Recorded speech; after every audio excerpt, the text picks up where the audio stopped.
はい、どうも藤井です。自分が10代だった80年代後半はバンドブームだったと言われています。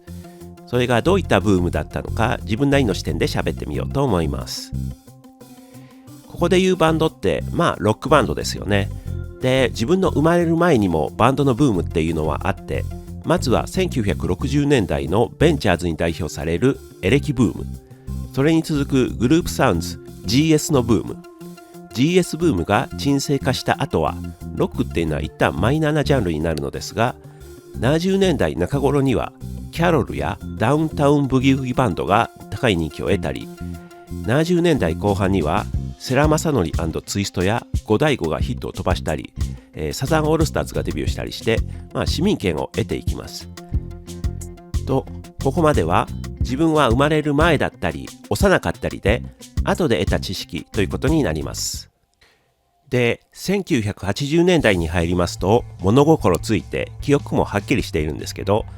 そんな中で自分がバンド、ロックバンドってこういうのかって初めて意識したのが横浜銀蝿ですね。で、同じ時期でしたかね、 YMO のブームもあって、ジューシーフルーツや一風堂などのニューウェーブ系のバンドもヒットを飛ばしてます。それからまた83年頃にはアルフィーや安全地帯といったバンドもブレイクしています。そして1984年にチェッカーズがブレイクし大人気になる。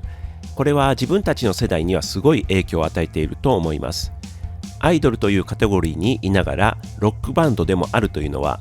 それ以前にもザ・グッバイとかいろいろあったのですが、チェッカーズほどの人気というのはそれこそ60年代の GS にまで遡らないといなかったのではないでしょうか。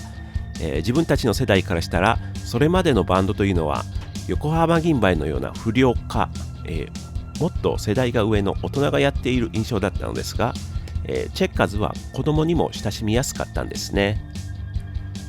85年になると CCB がブレイク。こちらもアイドル的なポジションで小中学生からの人気がありました。で、この時期のバンドブームにつながる大きな出来事として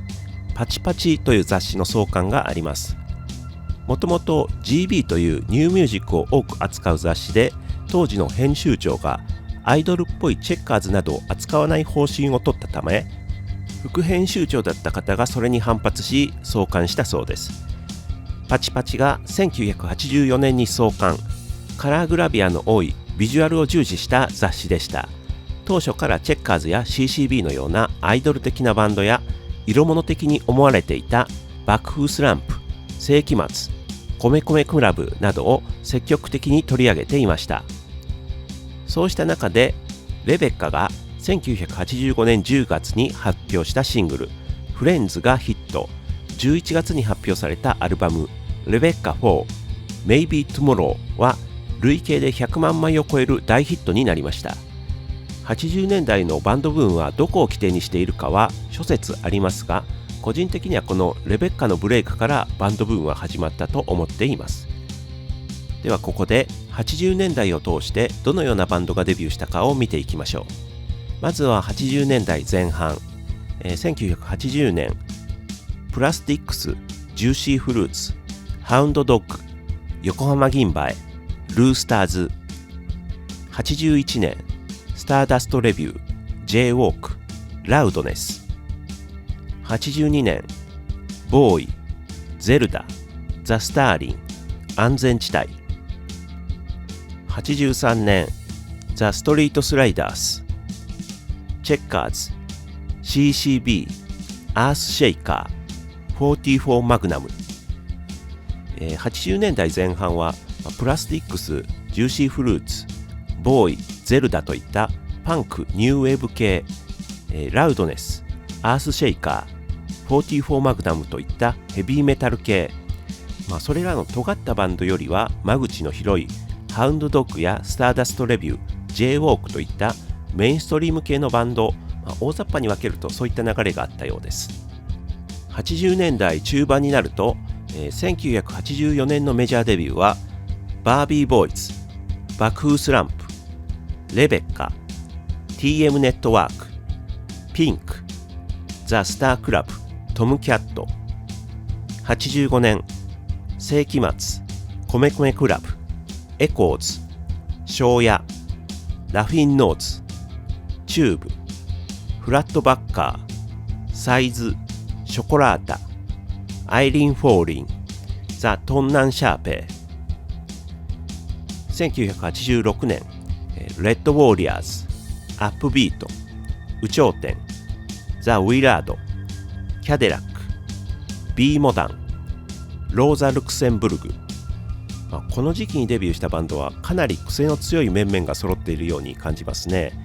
その要因になっているのがインディーズからの移籍組かもしれませんね。1985年に NHK でインディーズの逆襲という番組が放送され、ラフィンノーズ、有頂天、ウィラードといったバンドが紹介されました。このあたりからインディーズブームと言われるようになって、インディーズで人気を得てメジャーへ移籍するというのが一つの流れになっていきます。そしてこの時期86年にボーイが大ブレイクし、翌87年12月に解散宣言。このボーイのブレイクから解散は非常に強いインパクトを与え、バンドブームの象徴のようになりました。80年代後半になるにつれ、デビューするバンドはどんどん増えていきました。今から挙げるバンドもほんの一部に過ぎないと言っていいでしょう。1987年メジャーデビュー、ザ・ブルーハーツ、ユニコーン、ジギー、ザ・プライベーツ、爆竹、レピッシュ、ザ・コレクターズ、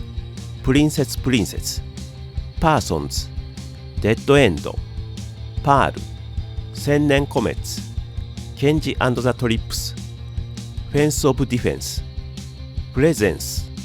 コブラ。88年、ジュン・スカイウォーカーズ、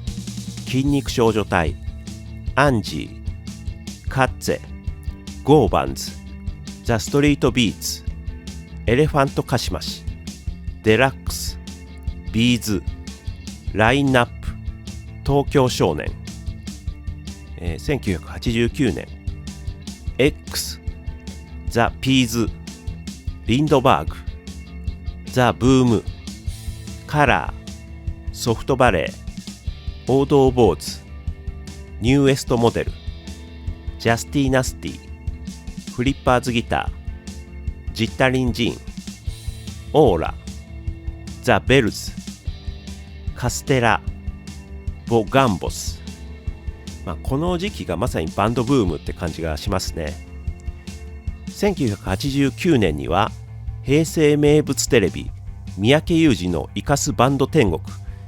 通称イカ天が放映開始して、そこからデビューするという流れもできてきます。そして、1991年末にイカ天は終了し、バンドブームも収束に向かったとされていますね。はい、以上が大雑把ではありますが、80年代バンドブームの大きな流れでした。はい、ここで注意点というか、当時を知らないと見逃しがちな点を言っておきますと、80年代後半というのはアナログレコードから CD への転換の時期だったんですね。具体的にどういうことが起きていたかというと、CD は1982年に発売され、実際には84年頃から普及し始めるのですが、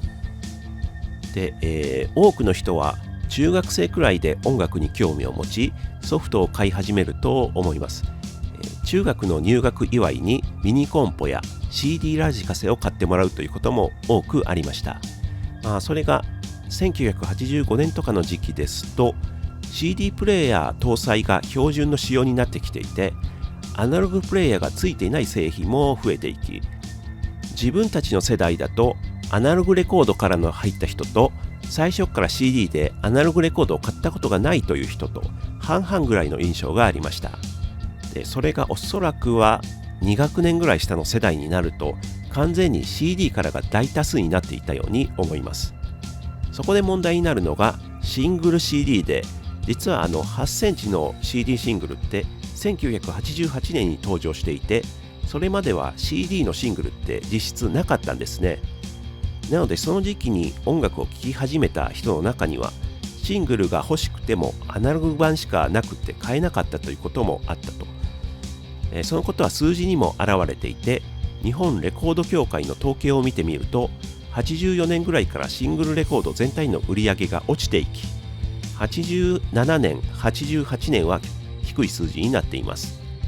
そして89年には完全に CD に置き換わり、そこからは年々売り上げが伸びていくという、そういったことからこの80年代後半のバンドブームの時のバンドって意外なほどシングルが売れてないんですよね。例えばボーイのマリオネットで24万枚だそうで、個人的にこれ時代を象徴する大ヒット曲という印象だったんですけど、その割にはって感じですよね。もう一つ当時を知らないと見逃しがちな点は、この時期にアマチュアバンドの数が爆発的に増えたということ。これは具体的な数字とかは示せないのですが、とにかくこの時代に日本全国の都市にライブハウスや練習スタジオができて定着していったというのは間違いないと思います。また80年代前半のアマチュアバンドはヘビーメタルやフュージョン系が多くって、コピーするには高い演奏技術が必要で敷居の高さがあったんですけど、ボーイやザ・ブルーハーツ、ジュン・スカイウォーカーズなどはそれらに比べると、自分たちにもできそうだって思えるところがあって、敷居がぐーんと低くなった、そんな印象があります。で、実際自分もボーイのコピーから楽器を始めましたし、周りに同じように楽器を始めた友達がもう山ほどいました。そして1992年頃にはバンドブームは終わったとされていますが、90年代にブレイクするバンドの多く、例えばミスター・チルドレンやスピッツ、ルナシーやグレイといったバンドはこの80年代後半のバンドブーム期に結成されています。その後もなんだかんだ言って日本ではロックバンドというものが現在に至るまで一定の需要を持って出てきている、バンド文化みたいなものが根付いているように思うんですよね。そのアマチュアがバンドを始めるにあたってインフラみたいなものが出来上がったのが80年代後半のバンドブームの時なんじゃないかなと思います。そのことがこのバンドブームの核になる部分で、どのバンドがどれだけ売れたかということよりも重要なところだと思っています。はい、以上80年代後半のバンドブームについて喋ってみました。本当はもっとどんな雑誌があってとか、インディーレーベルのこととか、それぞれの音楽ジャンルとか深掘りしたいトピックはたくさんあるのですが、もう全部やってたら膨大な量になるので、今回はこの辺で終わろうと思います。で、イカ天に関してはすでに動画を作る予定にしていますので、できたらチャンネル登録をしておいてまた見てください。はい、ではご視聴ありがとうございました。